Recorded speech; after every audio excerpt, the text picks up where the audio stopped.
नमस्कार मित्रों, आप देख रहे हैं पांचाल न्यूज। फर्रुखाबाद शहर की खबरें देखने के लिए हमारे चैनल को लाइक सब्सक्राइब अवश्य कर दे। फर्रुखाबाद में मिशन शक्ति अभियान फेज 5 के तहत सोमवार को राजेपुर क्षेत्र की कक्षा 10वीं की टॉपर छात्रा मनाली पाठक को एक दिन का जिलाधिकारी बनाया गया। ग्रामीण अंचल से आने वाली मनाली पाठक राजेपुर के सरकारी विद्यालय में अध्ययनरत हैं व उनके पिता शिक्षक हैं। एक दिन की डीएम बनी मनाली पाठक ने जिलाधिकारी की कुर्सी पर बैठकर डाक फाइलों पर हस्ताक्षर किए और जनता दर्शन में आए फरियादियों की शिकायतें सुनी। कई शिकायतों पर उन्होंने तुरंत कार्रवाई के निर्देश दिए और एसडीएम समेत जिले के अफसरों को फोन कर शीघ्र निस्तारण के आदेश दिए। मनाली पाठक ने कहा कि आज डीएम की कुर्सी पर बैठकर गर्व महसूस हो रहा है। मेरा सपना है कि मैं आगे चलकर यूपीएससी की तैयारी कर आईएएस अधिकारी बनूं। एक दिन की डीएम ने शहर में साफ सफाई व्यवस्था सुधारने के भी निर्देश दिए और महिलाओं को जागरूक होने का संदेश दिया। उन्होंने कहा कि महिलाओं को अपने अधिकारों के प्रति सजग रहना चाहिए और शिक्षा के महत्व को समझना चाहिए। जिलाधिकारी आशुतोष कुमार द्विवेदी ने मनाली पाठक को बधाई देते हुए उनके उज्जवल भविष्य की कामना की है। सुनिए क्या कुछ कहा जिलाधिकारी आशुतोष कुमार द्विवेदी व एक दिन की जिलाधिकारी बनी मनाली पाठक व बहन अपूर्वा पाठक ने। सर, फर्रुखाबाद में आज मिशन शक्ति के तहत एक दिन की जो डीएम बनाया आपने किया, वो किस तरीके से पूरा कार्यभार किया इसने आज? माननीय मुख्यमंत्री जी के संकल्प मिशन शक्ति के तहत प्रतिभावान ग्रामीण और सरकारी स्कूलों में पढ़ने वाले बच्चियों को की प्रतिभा को ढूंढना, प्रोत्साहित करना रहा है। और इसी क्रम में आज राजेपुर की सरकारी इंटर कॉलेज की 10th की बच्ची मनाली को ये दायित्व दिया गया था, जो अपने कोर्स की चीज़ों को बेटर करते हुए, अच्छा पढ़ते हुए शांति कुंज के संस्कृति के प्रतियोगी परीक्षा में, जिसमें 7 लाख लोग भाग लिए थे, उसमें प्रथम पुरस्कार भी लिए। तो अपने संस्कृति और परंपरा और ज्ञान के श्रेष्ठता का अनुभव करते हुए, उसके बारे में विशारद प्राप्त करते हुए जो अपना काम करे, हमारे लिए और ज़्यादा अच्छा होगा। और मनाली की बड़ी बहन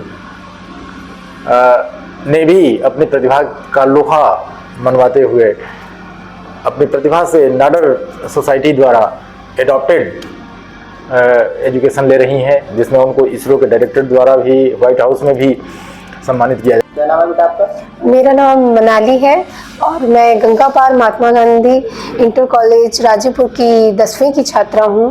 बेटा, आज फर्रुखाबाद में आज एक दिन का आपको कलेक्टर बनाया गया है, कैसा लगा और उसके बाद में क्या क्या फरियादें सुनी?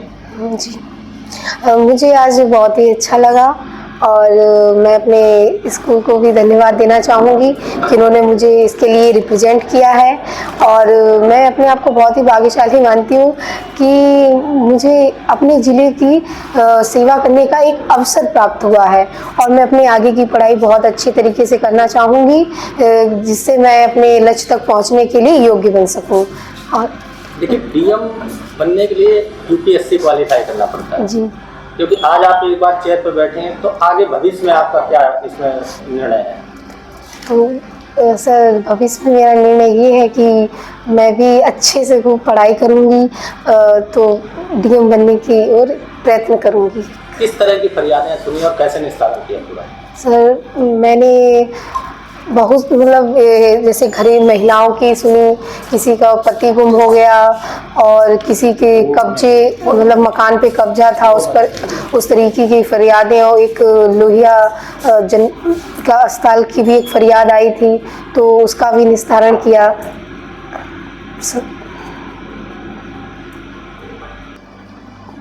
गंगा पार में अभी पिछले कई महीनों तक बाढ़ प्रभावित रहा, आप उसी इलाके से हैं, तो उसको लेकर एडमिनिस्ट्रेशन को क्या करना चाहिए? आज यहाँ पर बैठने के बाद में क्या अनुभूति हुई आपको?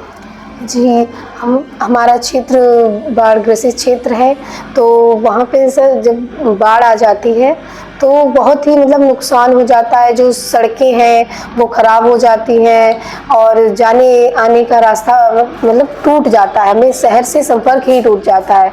तो मैं कहना चाहूँगी कि वहाँ के लिए बांध बनना चाहिए जिससे हमारे इधर बाढ़ ना आ पाए, हम बच्चे स्कूल जा पाएँ। और बहुत सी परेशानियाँ हो जाती हैं, जैसे खेतों में फसलें नष्ट हो जाती हैं, उसके लिए तो सरकार कर रही है कि उनको उसका फंड मतलब थोड़ा सा जो राशि मिल रही है, जितना नुकसान होता है उतनी राशि देते हैं। और ऐसे ही बच्चों का बहुत नुकसान होता है हमारे यहाँ कि 1 महीने वो विद्यालय नहीं जा पाते हैं, जिस वजह से वो पीछे हो जाते हैं काफ़ी बच्चों से। बैकग्राउंड मिलना बड़ा कठिन होता है, कैसे आप लोग कर पाए? हमारा बैकग्राउंड जो हमारी फैमिली है पढ़ाई के लिए बहुत ही हमें प्रोत्साहित करती है घर पे, तो हम दोनों ही लोगों को पढ़ने के लिए बहुत ही जहाँ जो भी अपॉर्चुनिटी आती है हमारे पेरेंट्स हमें लेके जाते हैं वहाँ पे। तो जब जो भी प्रतियोगिता होती है, जैसे मनाली को लखनऊ जाना था उस प्रतियोगिता के लिए, तो पिताजी हमारे तुरंत लेके गए।